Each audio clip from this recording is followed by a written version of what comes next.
Hey folks, I'm Dave. I'm a laser newbie. I'm not an expert, so I understand wanting to find the information you need so you can start a new laser project or just keep one going. So I've started a playlist called To The Point where I'll cover laser and Lightburn topics. So let's get right to the point. Today's To The Point topic is Lightburn and the confirmed start message. Safety is important when working with lasers, and Lightburn has given us a way to give ourselves some reminders before committing to a job. If you go up to Device Settings, on the Basic Settings tab, you'll find Enable Jobs Checklist. It may be anywhere on this pop-up because it's changed some throughout versions, and I'm currently on version 1.6.3.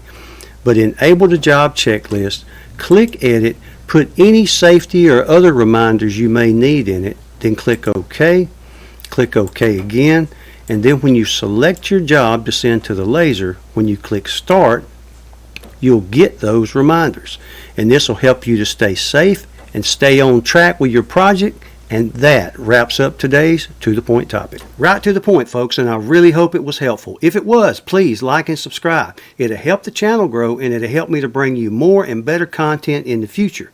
I really appreciate your time and watching. You folks take care, and we'll see y'all next time. Thank you.